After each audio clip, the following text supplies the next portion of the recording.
salib ini mahal loh. Karena dia mencerminkan pengorbanan yang luar biasa dari seorang yang tidak berdosa, itu harus menanggung, memikul dosa-dosa kita. Jadi harus dihidupkan salib itu. Jadi pemikul salib bukan bawa-bawa salib kemana-mana, tapi melakukan hal baik untuk menjadi berkat sehingga nama Tuhan dipermuliakan. Bagaimana harusnya sikap hidup kita anak muda Kristen untuk mewujudkan itu?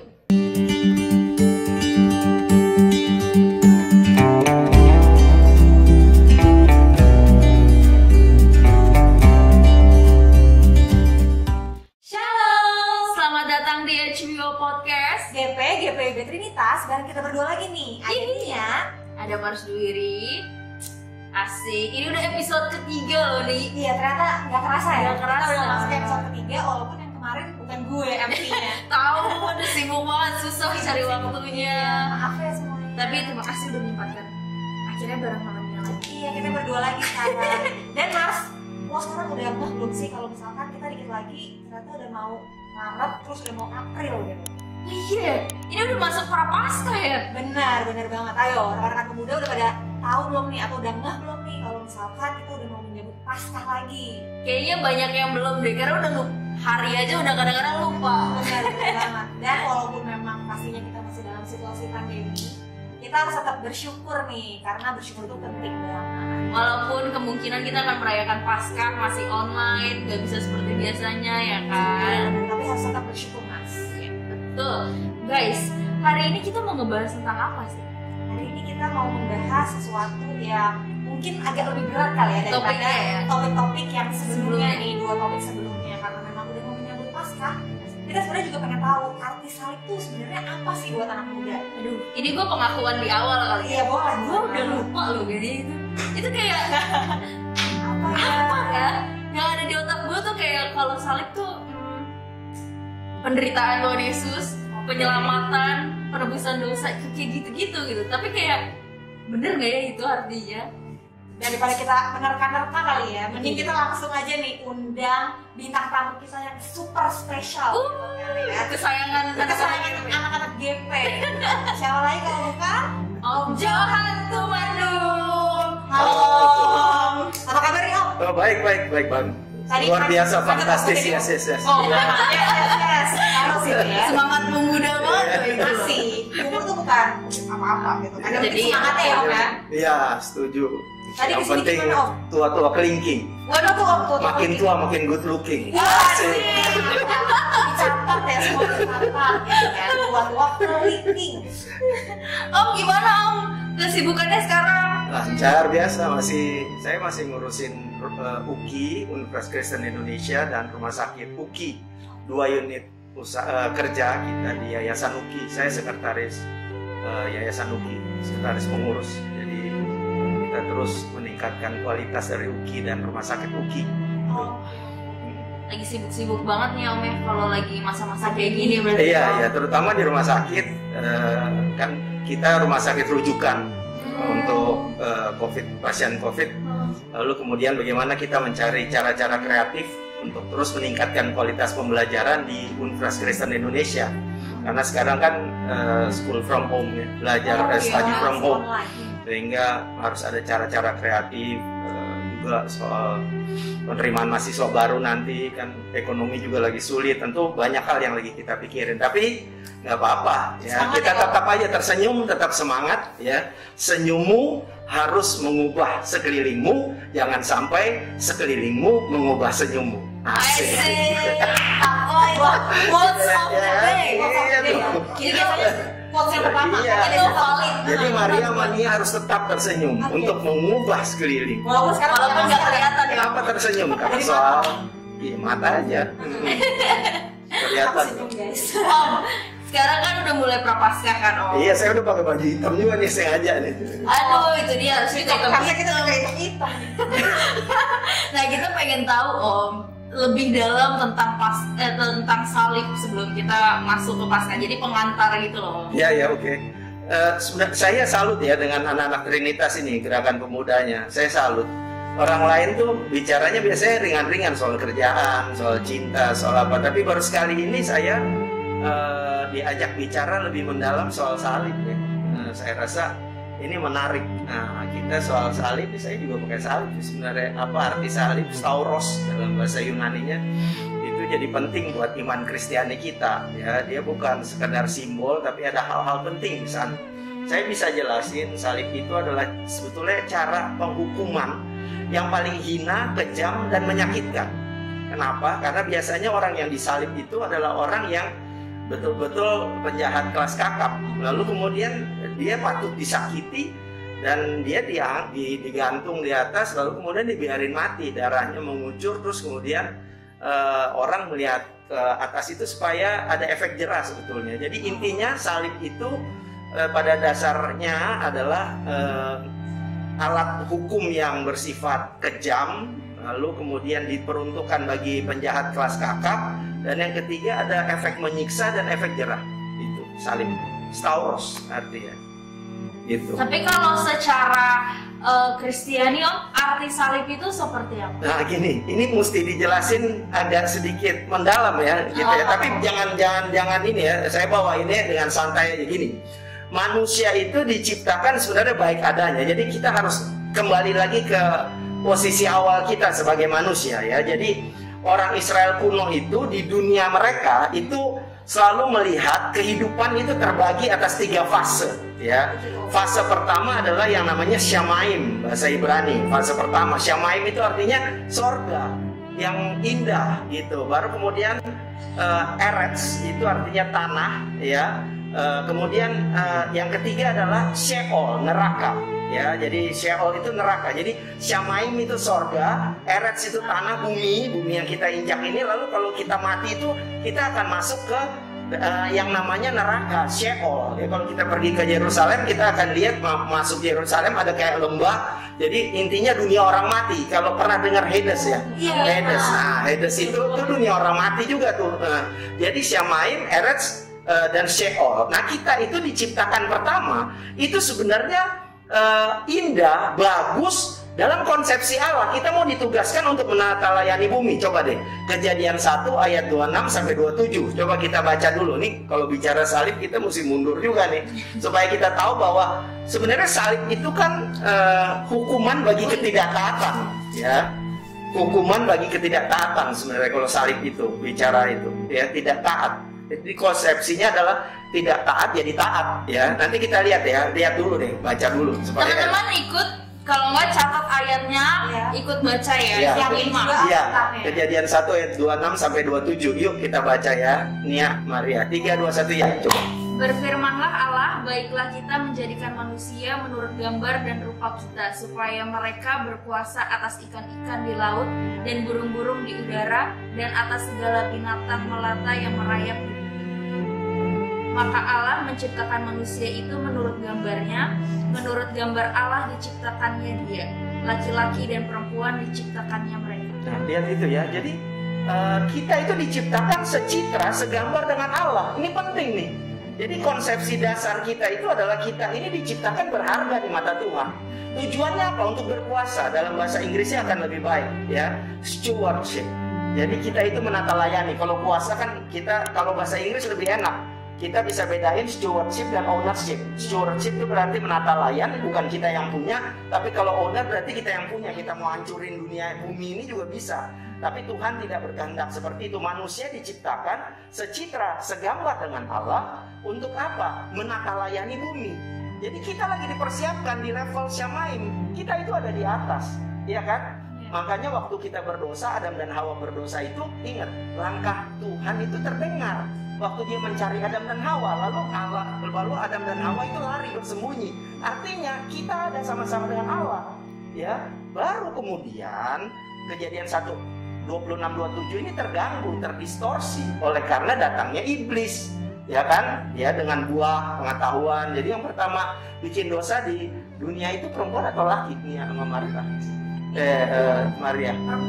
Perempuan, benar. Ya. Tapi ingat ya, pertama kali penginjil yang bicara tentang pengampunan Tuhan Yesus bangkit itu juga perempuan. Waktu terguling, Mereka yang masuk, laki-laki takut mau masuk kuburnya. Mereka yang masuk lalu tidak melihat Tuhan, mereka berlari dan mengatakan perempuan-perempuan ini Tuhan Yesus bangkit. Jadi yang bawa dosa perempuan berteriak juga pertama.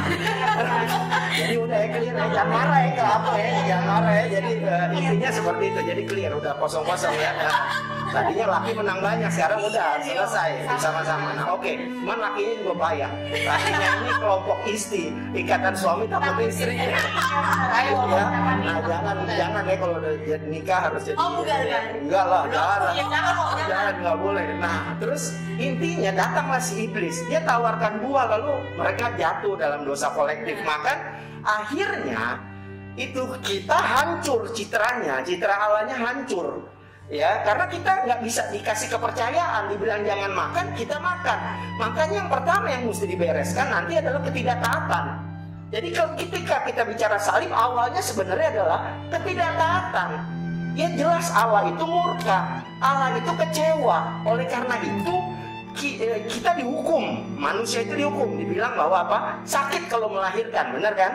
Lalu kemudian berpeluh kalian untuk cari makan. Tadinya main petik seenaknya, sekarang mesti menanam, harus kerja dan lain-lain. Dihukum, tapi yang lebih daripada itu adalah tadinya disyamain, dia dilempar ke bumi di level kedua. Ya tadi kan pertama, level pertama kita ada di atas bersama dengan Allah, secitra dengan Allah, segambar dengan Allah, itu namanya imago Dei. Imago Dei, jadi image. Imago itu artinya gambar, Dei itu Allah, imago Dei. Hilang udah imago Dei-nya, jadi manusia biasa. Nah, wah, tapi kan Allah itu cinta kita dengan tiada berkeputusan dan tiada bertepi. Ya, Allah itu cinta kepada kita luar biasa. Dia kirim nabi, diingetin. Kamu ingetin tuh manusia, dia itu diciptakan baik adanya. Malah nabinya dimatiin, Yeremia disiksa. Akhirnya semua nabi-nabi frustrasi kan, gitu kan? Dan jatuh kita. Ini sombongnya manusia, sudah jatuh ke level kedua, ngelawan lagi, ngeyel lagi. Ya benar, ngeyel, istilahnya ngeyel. Nggak taatnya makin menjadi-jadi. Lalu Allah yang kemarin saya bilang, Allah bertindak tidak adil untuk dirinya sendiri. Jadi dia yang turun tangan sendiri. Kalau tadinya dia suruh para nabi, malah nabinya diusir, ada yang dibunuh. Harusnya kita kan Roma 3 ayat 23 itu bilang apa? Manusia tidak ada yang tidak berdosa, ya kan? Baru Roma 6 ayat 23 bilang hukuman dosa itu adalah maut. Nah mestinya kita dengan kelakuan yang tidak taat ini, mestinya kita dilemparkan kemana? Ke Sheol, level ketiga, dunianya orang mati. Tapi kita disayang oleh Allah. Allah tidak mau memusnahkan umat manusia. Dia sayang kita. Ya, kita berharga di mata Tuhan. Ya, lalu kemudian dia datang ke dunia untuk menyelamatkan. Lewat mana? Ya, lewat Kristus Yesus. Coba perhatikan Yesaya 59 ayat 2. Gue jadi ngomong terus, tapi ini soalnya penting ya, karena ini menarik ya. Kita diciptakan baik adanya, lalu kita buka Yesaya 59 ayat yang kedua. Kita lihat bahwa kita terpisah karena dosa. Yesaya 59 ayat 2. Ayat 2. Yuk baca. 3, 2, 1 ya. Tetapi yang merupakan pemisah antara kamu dan Allahmu ialah kejahatanmu, dan yang membuat dia menyembunyikan diri terhadap kamu sehingga ia tidak mendengar ialah segala dosa. Ya, jadi kejahatan dan dosa kita yang menyebabkan kita terpisah dengan Allah. Itu kita yang tadinya disayang banget karena kita jahat, kita dosa, kita tidak taat, makanya kita mestinya menerima murka Allah, kemarahan Allah. Mestinya. Ya, mestinya. Ini konsep dasar kekristenan. Coba bayangkan, papa kita udah nyicil Pajero misalnya. Pajero warna putih ya, tapi kalau gue lihat tadi, saya lihat Nia baca dengan baju formal begini, ini kelihatan calon majelis mungkin. Kayak mamanya. Jadi coba bayangkan, misalnya saya nyicil Pajero dengan fisik prima, bekerja dengan semangat, ya kan ya. Saya punya anak. Saya dengan fisik prima, semangat membara, ya. Saya kerja bonus membabi buta. Saya elus-elus tiap hari Pajeronya. Kamu cicilan pasti berakhir bahagia, ya kan ya. Jadi fisik prima, semangat membara, ya, bonus membabi buta, terus cicilan berakhir bahagia, ya kan. Tiba-tiba anak kita dugem, ya kan ya. Dia dugem, dia pakai Pajero, terus nabrak separator busway. ya, buang gitu, dia tabrak. Bayangkan dugem, setengah mabuk, nabrak separator busway. Mobilnya ini kan diasuransi, tapi asuransinya kan udah mau selesai, makanya yang dipakai adalah TLO. Nih kakaknya Bita nih, iparnya Bita tahu ya artinya TLO, total loss only. Ya, kalau total loss only, dia itu berarti 80% rusak total, berarti baru diganti baru. Nah kalau nabrak separator tengah-tengah, berarti itu kan rusaknya 50%, 60%, tapi mobil hancur juga. Nah, Anda bayangkan nggak, tiba-tiba udah nyicil payah-payah, mobil hancur, ya, anak dugem, ya kan ya, mana IP-nya kurang dari 2, bukan karena nggak pintar, tapi karena madol melulu. Anda bayangkan ya, dihukum kan ya anak nih? Dihukum. Tiap bulan 5 juta, 6 juta, terus mobil gara-gara nabrak separator, dugem lagi. Nah, awalnya kalau lagi kejar maling masih mendingan, ini kan dugem ya, udah setengah mabuk kayak mungkin gitu ya. Ujungnya apa? Mesti dihukum nggak? Mestinya dihukum. Lalu kemudian ada orang yang bela. Nah, ini Kristus. Ya, lalu kemudian kenapa mesti di kayu salib?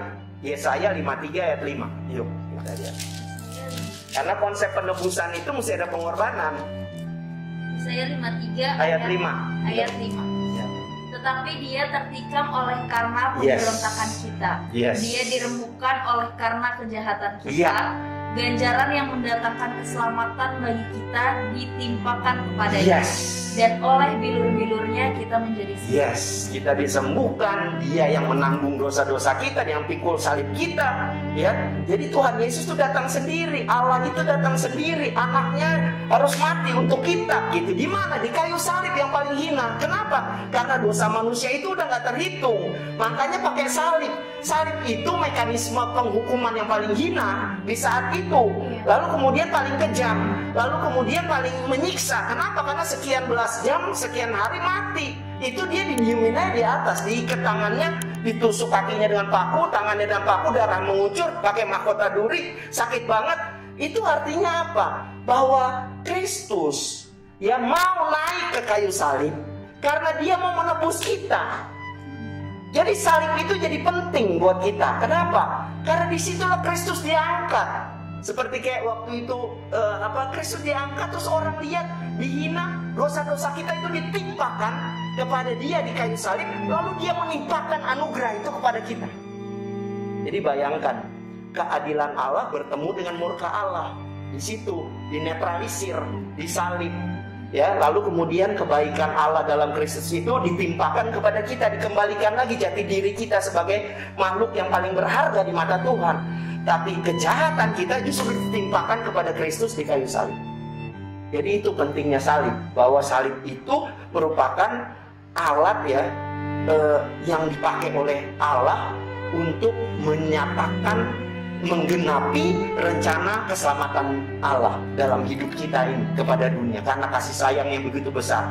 Jadi grace only, Jesus only, yang ketiga adalah faith only. Jadi ada 3 tuh ya. Jadi anugerah Allah melalui Kristus Yesus yang kita mesti respons di dalam iman. Ya, semuanya itu berpusatnya di salib. Kita lihat salib berarti ingatan kita, oh Yesus berkorban mati untuk kita. Jadi gitu pentingnya salib itu. Berarti Om, kalau misalkan sekarang nih anak-anak muda kan pakai gelang salib, kalung salib, anting salib, atau mungkin bahkan sampai kayak tato. Iya benar. Berarti itu kayak gimana tuh? Ya itu kan aksesoris ya. Itu cuma aksesoris, tapi aksesoris itu harus dihidupi. Kita harus menghidupi ya, bahwa jangan cuma tato tapi kemudian seks bebas ya kan ya, terus kemudian minum sampai mabuk, semua martini campur soda api, air ketuban diminum, segala macam ya. Kalau sekarang kan anggur merah ya, cap orang tua kan gitu ya, kambing putih dan macam-macam, mabuk semua, terus pakainya salib lagi ya kan ya.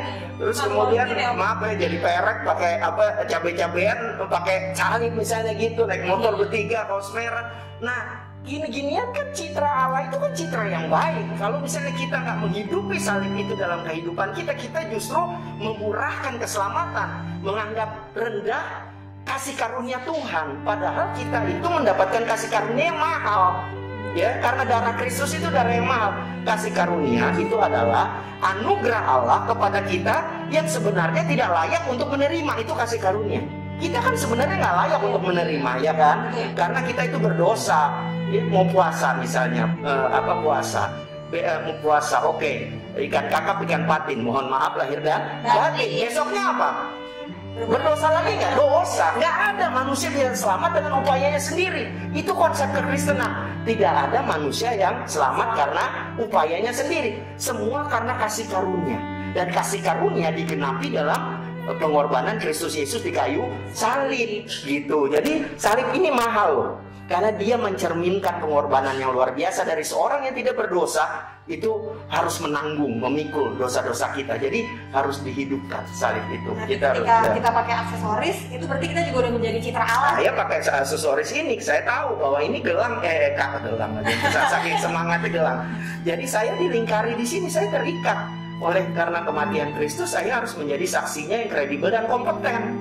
Nah, gitu. Kalau kita udah pakai aksesoris salib, udah menyatakan diri sebagai Kristen, itu kita harus gimana? Iya, jangan. Supaya menjadi citra yang memikul salib lah. Istilah memikul salib ini di Matius 16 ayat 24. Tapi gini, saya mau satu konsep lagi di 1 Petrus 2 ayat 24. 1 Petrus 2 ayat 24. Jadi ini dinyatakan bahwa kita selamat karena Kristus mati di kayu salib. Maka anugerah itu dinyatakan. Oke. 1 Petrus 2 ayat 24. Dia sendiri telah memikul dosa kita di dalam tubuhnya di kayu salib. Supaya kita yang telah mati terhadap dosa hidup untuk kebenaran. Oleh biru-birunya kamu telah sembuh. Betul. Jadi karena Yesus mati di kayu salib, maka kita hidup dalam kebenaran lah. Kita tahu diri, tahu malu, tahu Tuhan. Jadi gitu, kita tahu diri artinya tahulah kita ini hidup karena kasih karunia Dia. Ada keabadian, ada keselamatan, kehidupan yang kekal. Tuhan ini akan lakukan, memenuhi janjinya. Janji Tuhan adalah ya dan amin. Makanya tahu diri. Yang kedua tahu malu. Kalau udah diselamatkan ya hidup dalam kebenaran firman Tuhan. Itu yang namanya memikul salib gitu, menyangkal diri gitu ya. Baru tahu Tuhan. Kalau ada apa-apa larinya ke Tuhan. Ya, jangan lari ke minuman atau lari ke narkoba, mabuk, ngegelek. Ngegelek itu kayak orang bodoh, ya kan? Orang pada ngobrol kita diam aja, dia nggak diem. Giliran orang diem kita ketawa. Kita ketawa kan sering kayak gitu ya, kayak gitu kan kelihatan kita bodohnya. Terus pakai kalung salib lagi. Kasihan Tuhan Yesus yang menurut saya. Ya lebih baik kalau kita pakai kayu salib, ayo kerja keras, mau berkorban untuk orang lain seperti kayak Kristus ya. Jangan bengok, jangan bingung hidup ini. Kalau udah di atas Kristus, percaya bahwa Kristus itu menyelamatkan. Dia ada di berjalan dengan kita. Dia mau mati kok di kayu salib, dan Dia adalah Allah kita yang hidup. Dia pasti akan berjalan bersama dengan kita. Jangan lari kemana-mana. Jangan ada masalah pacar kita ajak hubungan bebas segala macam. Oh iya, ya dan amin langsung ya. Paling repot ya. Yes lagi kayak pemuda ya. Paling repot tuh ya. Apalagi jomblo, istilahnya jomblo sengketa. Tahu jomblo sengketa? Jomblo sengketa itu nggak jelas kepemilikannya. Ini pacaran apa enggak? Dianggap pacaran, dianggap teman, tapi kok diperlakuin kayak orang pacaran, mau aja ya. Tapi dianggap pacaran, diakuinnya cuma sebagai teman. Nah itu jomblo sengketa namanya tuh. Jadi iya, apa tuh?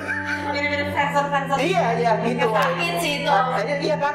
Kita anggap kita udah pacaran karena dia lakuin apa-apa ke kita udah lebih dari teman. Tapi ketika ditanya itu pacar lo, oh bukan, itu cuma teman. Itu namanya jomblo sengketa. Ya, hubungan nggak jelas, hubungan tanpa status kepemilikan tidak jelas. Nah, yang kayak gini mendingan kalau dia habis gue pusing gimana, kagak ada, gue udah berapa tahun, udah 1/4 abad tuh masih belum laku juga. Nah, misalnya gitu, lari dong kepada Tuhan. Yang ketiga tadi, tahu diri, tahu malu, tahu Tuhan. Kita tetap berharap kepada Tuhan, pengharapan tidak pernah mengecewakan, dan hidup dalam kebenaran Tuhan. Gitu.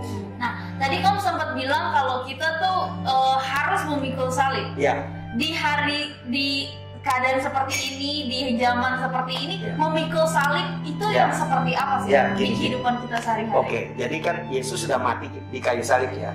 Lalu bagaimana cara kita tahu ya, cara kita memikul salib? Yang pertama, lihat hukum kasih, karena itu yang benar-benar Tuhan Yesus mau kita melakukannya sebagai ungkapan syukur kita ya. Jadi pertama, kasihlah Tuhan Allahmu dengan segenap hati, jiwa, kekuatan, akal budi, dan kasihilah sesamamu manusia seperti dirimu sendiri. Itu aja sebenarnya simple ya. Jadi yang namanya memikul salib, mengasihi Tuhan itu memikul salib. Karena nggak gampang, kalian akan dibilang, so rohani lo, ya jalan udah kayak nggak dia nginjak lantai, dikasih apa sayap aja udah kayak malaikat, nah, macam-macam kita diomongin macam-macam, tapi kita tetap bertahan untuk terus beribadah, untuk terus membaca firman, untuk terus mengerti firman, untuk terus merenungkan firman, dan yang terakhir adalah apa? Membagikan firman melalui perilaku kita, menjadi saksi Tuhan. Jadi bukan cuma bersaksi ya, orang sering gini. Gue mau bersaksi. Bersaksi itu berarti cuma bicara, ceritain kebaikan Tuhan. Yang paling penting bukan cuma bersaksi, tapi menjadi saksi. Nah, menjadi saksi itu perlu konsistensi. Nah, itulah yang disebut memikul salib. Itu apa bedanya, Om? Bersaksi dan menjadi saksi? Bersaksi mulut. Ngomong, iya tadi malam saya ditolong oleh Tuhan, saya nggak ada kalimat 6, tiba-tiba ada om datang ya, om datang ajak saya, ya kan, terus saya kemana nyampainya mestinya di Trinitas, nyampainya di Jonggol misalnya, baru pulangnya besok pagi misalnya, itu kan terus cerita tentang kesaksian, itu mulut ya, mulut. Tapi kalau menjadi saksi berarti seluruh aspek kita holistik. 4H, nih denger nih, 4H kalau menjadi saksi, 4H. Heart, head, hand, habit. Ya, heart, head, hand, habit. Artinya apa? Hatinya terus tertuju kepada Tuhan, pakai akal budi, berhikmat, ya, mikirin yang baik-baik, berkata yang baik-baik, lalu apa? Melakukan firman Tuhan, dan melakukannya itu bukan cuma sporadis sekali-sekali, tapi menjadi kebiasaan yang terus konsisten. Sebenarnya istilah konsisten itu masih bisa kita perbaiki dengan istilah persistensi. Ya, persistensi itu dia lebih tinggi dari konsisten. Dia bukan cuma selalu ke arah sana terus, tapi persistensi dengan passion, dengan kreativitas, lalu orientasinya pada keberhasilan. Berarti itu lebih kayak kalau kita mau menjadi saksi Tuhan, kita harus menyatakannya di kehidupan kita sehari-hari gitu ya? Oh iya dong. Walaupun ya. mungkin kalau untuk anak muda sulit kali ya, Mas. Apalagi kayak istilahnya kita di minoritas atau yes, ini penting. Apalagi di era sosmed ini ada skripsinya Ketua Gerakan Pemuda Trinitas itu bagus bener sih Dita ya. Dia bicara tentang FOMO. FOMO itu fear of missing out. Fear of missing out itu artinya apa? Ketakutan untuk ditinggalkan teman-teman. Ya, gitu. Nah, ini kan kita sering kayak gitu. Kita dijauhkan dari komunitas kita, dianggap aneh, ya. Kadang-kadang kalau orang udah benci kita, denger nih. Kalau orang udah benci kita, ya, kita berbuat baik dianggap sombong, ya. Terus kemudian cari muka, lalu kemudian kesalahan kita dicari-cari, ya. Kebaikan kita kadang-kadang disembunyiin. Kalau kita ngomong kebenaran dianggap memecah belah. Ya, kalau kita nasehatin orang, kadang-kadang kita dianggap sok tua lo, menggurui lo gitu. Jadi pokoknya apa yang kita buat itu pasti nggak baik aja. Ya, dan seringkali orang melihat kita seperti itu kalau kita justru mendahulukan Tuhan. Nah, hari ini saya mau ingatkan kepada teman-teman. Kadang-kadang saya suka sedih lihat anak-anak muda yang aktif tuh seringkali malah dilecehkan. Aktif dalam pelayanan justru saya mau katakan maju aja terus. Jangan peduli apa kata orang lain. Hidup kita bukan tergantung pada omongan orang. Hidup kita tergantung pada omongan Tuhan. Setuju. Tapi memang berat ya. Berat. Kayak sesimpel mungkin kayak kita misalkan suka baca renungan online gitu. Terus misalkan kita update itu di sosmed kita. Itu kayak pasti banyak banget yang komen. Kayak mulai kayak apaan nih lu sok berima gitu. Ini sok rohani. Ini dia nih ya, dalam istilah psikologi ada yang namanya subjective well-being. Ya, subjective well-being itu artinya kita merasa sejahtera, kita merasa cukup, kita merasa semua yang kita inginkan sebenarnya sudah terpenuhi walaupun dengan cara yang sederhana. Jadi kita merasa udah nyaman dalam hidup kita. Dan salah satu sumber kenyamanan kita yang paling utama adalah hubungan kita dengan Tuhan. Ya, kalau kita punya hubungan baik dengan Tuhan, kita punya pengalaman iman di mana kita cermat melihat bahwa Tuhan itu luar biasa dalam hidup kita, subjective well-being kita itu akan naik. Sehingga kita bisa meminimalisir fear of missing out tadi, FOMO tadi. Biarpun orang ngomongin apa atau perasaan dari kita sendiri takut ditinggalkan, tapi kalau kita merasa kita punya Tuhan di belakang kita, bahwa persoalan kita pasti tidak lebih besar dari Tuhan kita yang maha besar. Orang mau ngomongin apa kita juga nggak apa-apa, nggak peduli, gitu. Itu harus benar-benar ditekankan untuk anak muda adalah hubungan kita dengan Tuhan. Lebih dengar aja nih omongan dari Tuhan daripada omongan teman-teman. Dan cari teman yang baik. Lingkungan, karena pasti juga akan dipengaruhi. Kita nih bisa kuat begini kalau kita punya lingkungan yang baik. Kayak teman-teman aja, adik-adik ini, saya panggil adik-adik ya. Walaupun umur beda jauh tapi penampilan beda tipis ya. Oke, jadi kayak gitu. Kita cari teman yang baik, lalu saling menopang, saling menguatkan, dan semua mengarahnya kepada Tuhan. Kalau mengarah pada Tuhan, kita tahu perintah Tuhan yang utama adalah apa? Buat kita anak muda, hormatilah orang tuamu, bahagiakan orang tuamu, sekolah yang baik, bekerja yang baik, menjadi mahasiswa yang baik, cepat selesai. Kasihan orang tua kita udah berdarah-darah nyari biaya kuliah, ya kan? Kayak gitu. Nah, dari situ muncul, berarti orang tua yang baik, berarti kita jadi anak yang baik, berarti keluarga kita baik. Kalau keluarga kita baik, berarti kita juga tenang menjalankan misi kita. Ya, biasanya orang-orang yang bikin ulah, entah di gerakan pemuda, entah di luar, entah di tempat kerja, itu biasanya ya, karena apa? Keluarganya itu nggak harmonis. Justru mereka perlu ditolong. Karena mereka caper gitu ya. Iya. Jadi kalau saya mau bilang mau memikul salib, mulainya dari mana? Dari keluarga. Karena keluarga itu adalah pangkalan kesaksian kita. Jangan melayani di luar hebat, tapi keluarga berantakan ya. Mama nih cerewet banget, makanan apa yang paling pedes mah? Bacot mama, pedes nih kagak habis-habisan, kurang aja kan kayak gitu. Udah capek-capek dimasakin. Iya, kita masuk papanya di PHK, kita nih di klub mie instan, pagi makan agar-agar, siang makan proma, malam makan mie instan, Indomie. Mau jadi apa aku? Nah gitu. Ya tolong dong mama papanya. Anda melakukan kayak sesuatu, tolong jualan apa kek? Kamu kan bisa pakai online dan yang lain sebagainya. Kita nggak boleh berhenti lihat mama papa kita ter-PHK, mereka susah. Ayo anak muda sekarang mesti bantu orang tua. Gerakan pemuda mesti bantu teman-temannya. Kalau perlu adik-adik teruna yang anak-anak PA yang membutuhkan kuota, anak-anak DP, bikin dong kegiatan-kegiatan kreatif supaya bisa bantu pulsa adik-adiknya misalnya kayak gitu. Itu memikul salib namanya. Jadi memikul salib bukan bawa-bawa salib kemana-mana, tapi melakukan hal baik untuk menjadi berkat sehingga nama Tuhan dipermuliakan. Gitu. Luar biasa. Semuanya mulai dari komunitas paling kecil ya. Yes, keluarga. Pintar nih, Nia udah siap berkeluarga jadi bukan main dong. Aku aminin aja. Kayaknya dong harus ya. Oke. Denger ini. Yang paling siap sih Maria ya. Oh, aduh. Kita pegang kamera sebelum gemeter tangan. Oke, sekarang udah mulai paham itu contoh-contoh masalah-masalah yang kayak kita memikul salib seperti itu di masa sekarang ya. Nah tadi Om sempat bilang kalau memikul salib itu juga menyangkal Tuhan. Iya, bukan menyangkal diri. Ya nggak apa-apa, biasa. Menyangkal diri. Itu seperti apa? Ya, saya lihat komponennya di Matius 16 ayat 24. Yuk kita baca. Ini pertanyaannya bagus nih. Matius berapa Om? Matius 16 ayat 24. 24. Oke, lalu Yesus berkata kepada murid-muridnya, setiap orang yang mau mengikut aku, ia harus menyangkal dirinya, memikul salibnya dan mengikut aku. Iya. Jadi mengikut Tuhan itu pertama menyangkal diri, yang kedua memikul salib, yang ketiga adalah mengikut Kristus. Ya, jadi yang dimaksud dengan menyangkal diri artinya yang pertama kebenaran Tuhan itu di atas kebenaran diri kita sendiri. Ya, pertama harus banyak baca firman Tuhan, lalu meresapi, lalu kemudian yang paling penting, coba buka Matius 5 ayat 3.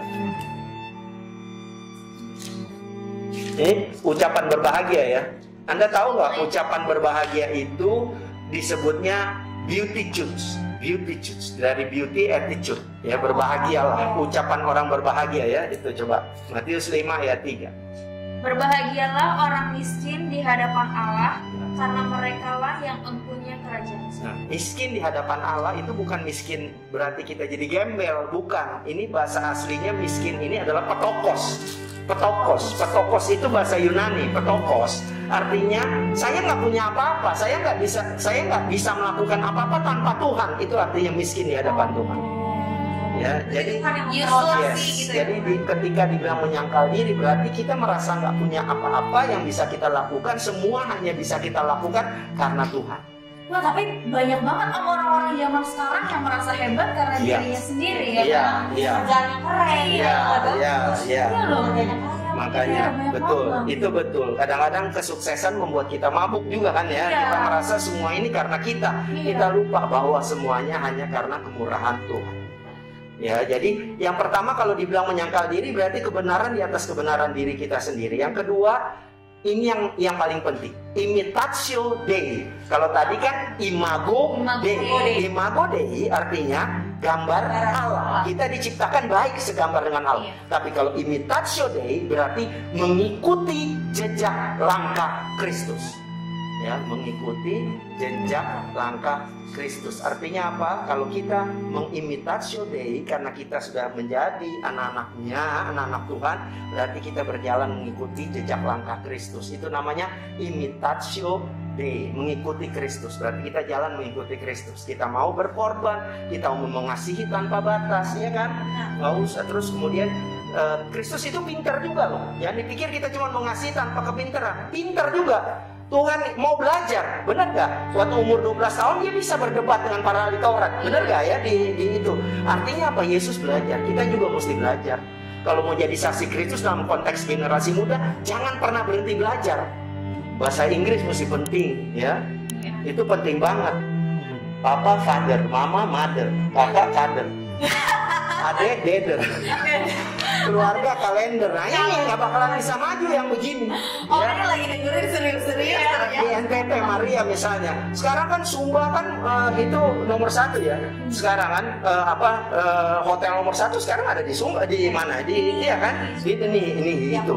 Nah itu sekarang berarti orang sana mesti belajar bahasa Inggris. Jangan cuma minum sopi ya kan?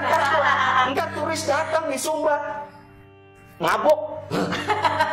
I'm sorry, turis bilang I'm sorry 2, I'm sorry 3, I'm sorry 4, I'm sorry 5, I'm sorry 6. Nah gitu akhirnya ujungnya adalah kita kacau.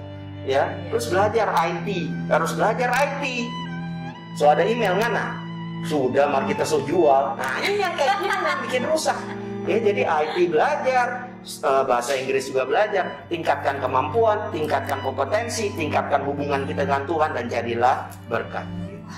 Luar biasa banget ya. Iya, saya kalau udah ngomong gitu susah berhenti jadi. Tapi aku ngomongnya jelas gitu. Jadi nggak terlalu berat banget. Iya. Intinya gini. Kan udah lama juga nih kita ngobrol, kasihan mudah-mudahan jadi berkat ya. Gitu. Nah, saya mau supaya nggak ngawang-ngawang kemana, saya mau simpulkan. Yang pertama, kalau memikul salib, yang pertama adalah jalani hidup dengan ungkapan syukur.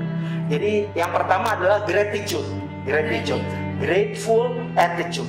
Ya, jadi yang pertama adalah grateful attitude. Jadi kita itu mengucap syukur karena Tuhan sudah mengampuni kita, sudah berkorban di kayu salib.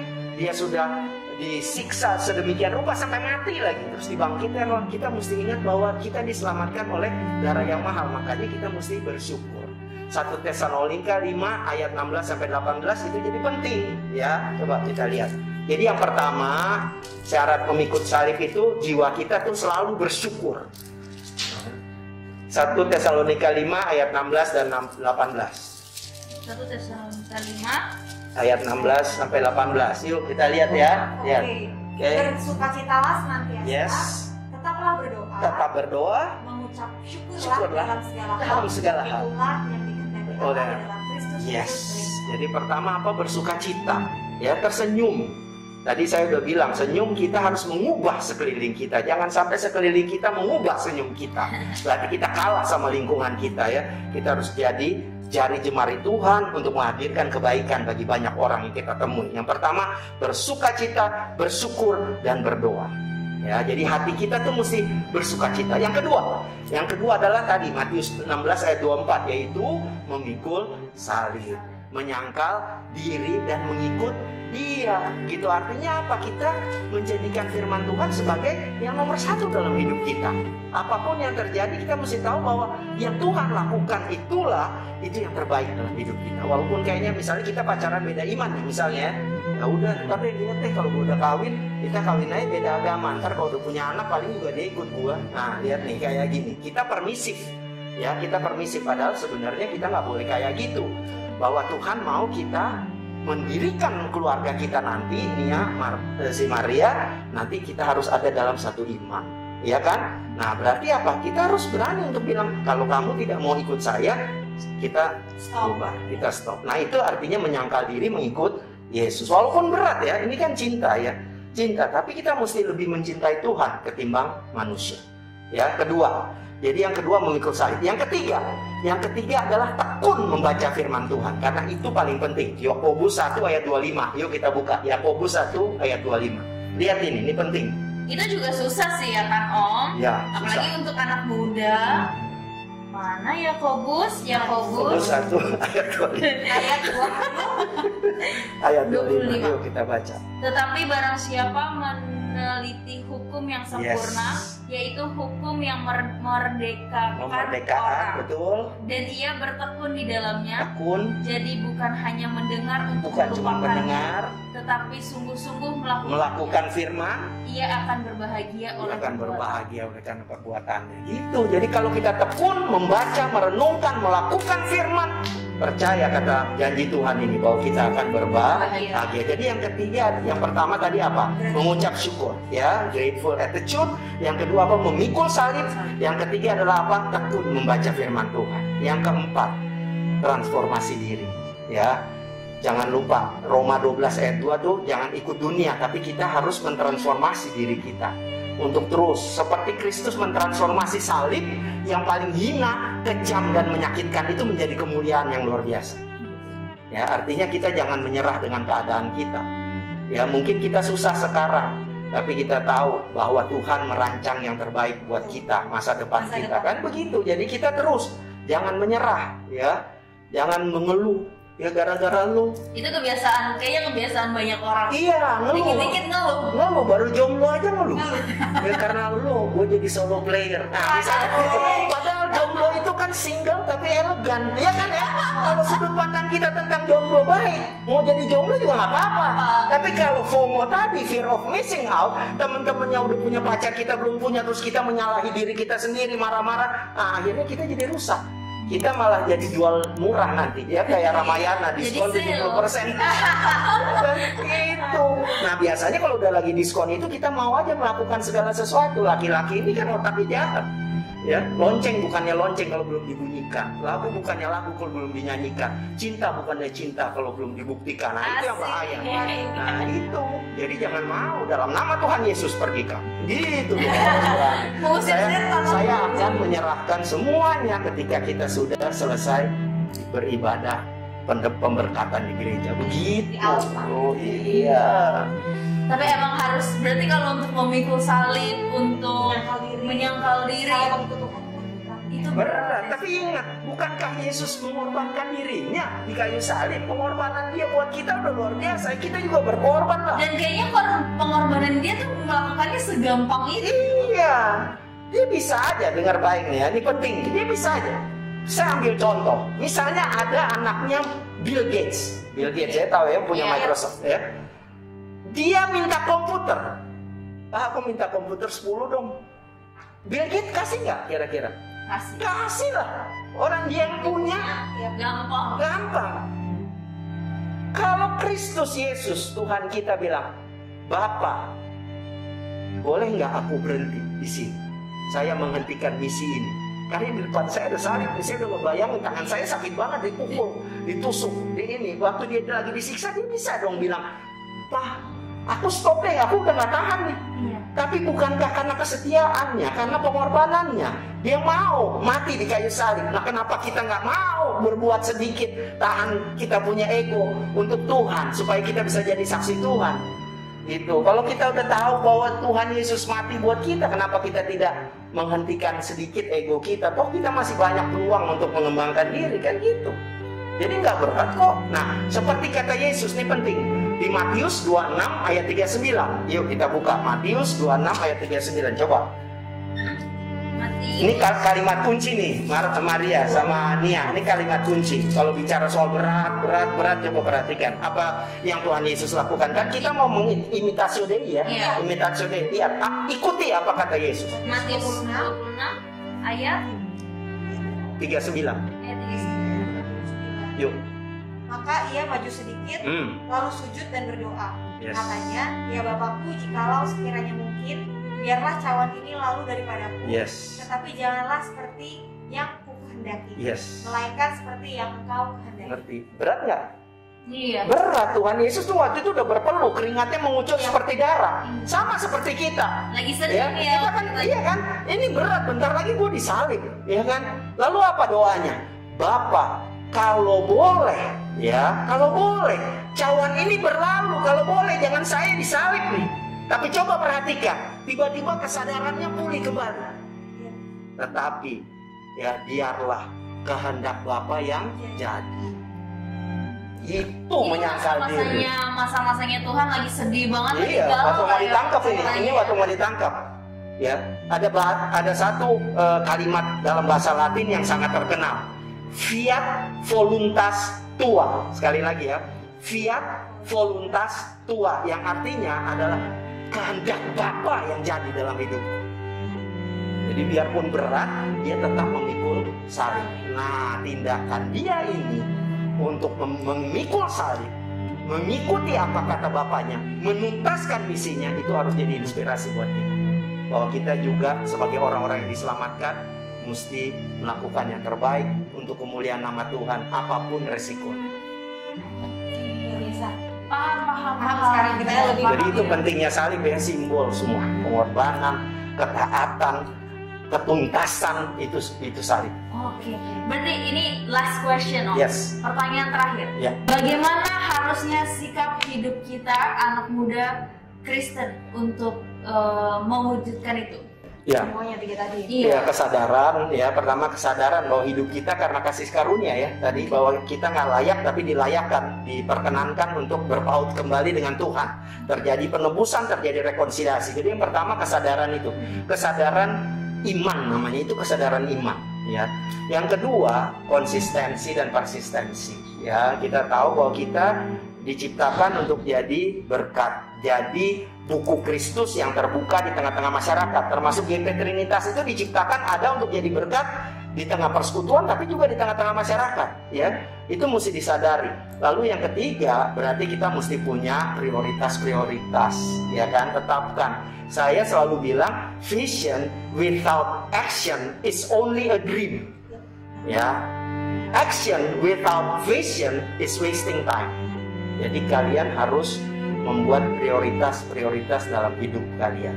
5 tahun ini mau jadi apa sih? 10 tahun lagi mau jadi apa sih? 15 tahun merencanakan hidup. Jadi kesadaran, lalu kemudian melakukan perencanaan. Ya, yang ketiga adalah wujudkan itu dengan ketekunan. Yang ketiga ya. Jadi pertama kesadaran, yang kedua perencanaan, yang ketiga ketekunan. KPK. Ya, lihat aja gampang ya, gampang. KPK. Kesadaran, perencanaan, ketekunan ya. Dan ketekunan itu ingat ya, ini penting.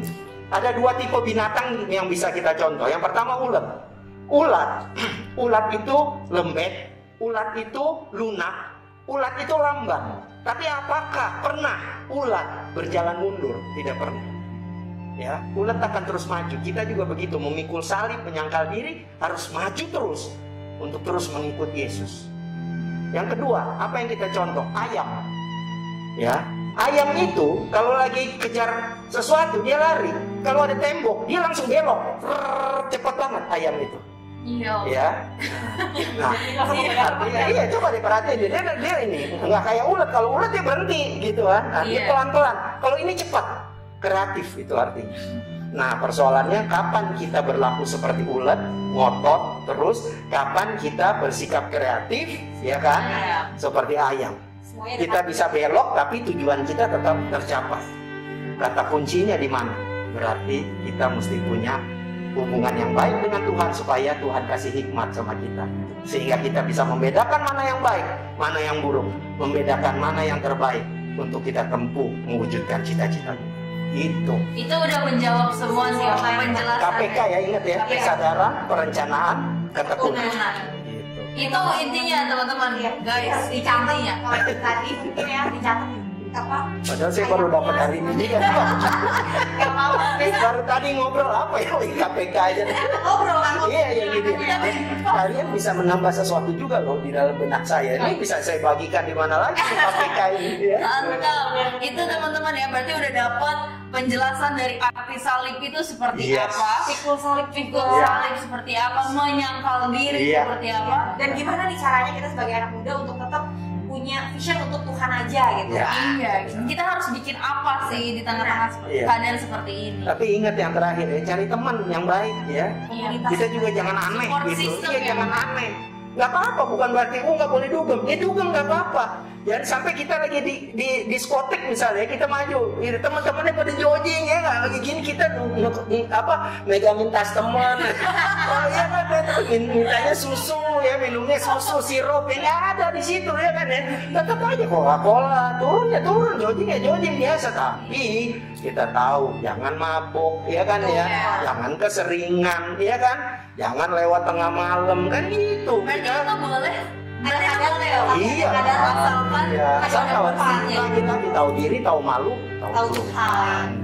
Tahu diri, tahu malu, tahu Tuhan. Itu cakep sih. 3T, KPK, inget baik. Yang minggu lalu kan ada banyak. Teman-teman itu dicatat ya, itu singkatan-singkatan yang gampang banget masuk di otak supaya kita gampang ngejalanin. Iya, intinya sulit tapi bisa. Memikul salib itu susah, sulit tapi bersama Tuhan kita pasti bisa gitu. Nothing is possible. Terima kasih banyak Kak. Itu udah kiranya. Impossible is nothing ya. Iya, bagus. Hebat ini anak-anak. Gua demen. Terima kasih banyak Kak. Salam buat Pendeta Teddy ya, majelis jemaat. Mungkin kita berdoa dulu kali. Kita berdoa di rumah semuanya. Oke. Kita bersama-sama berdoa. Baik, mari kita satu dalam doa. Bapa di surga, kami sungguh bersyukur untuk momen yang saat ini boleh kami lakukan bersama, membuat podcast dengan cara Tuhan. Kami boleh menjadi saksi Tuhan, menceritakan kebaikan Tuhan, mengabarkan kabar baik melalui kreativitas dari Gerakan Pemuda GPIB Trinitas. Tuhan berkati Gerakan Pemuda, Ketua Pemuda, Bita, jajarannya, dan secara khusus tim multimedia dari Gerakan Pemuda Trinitas yang Tuhan pakai untuk menjadi saksi Tuhan secara luar biasa. Tuhan berkati.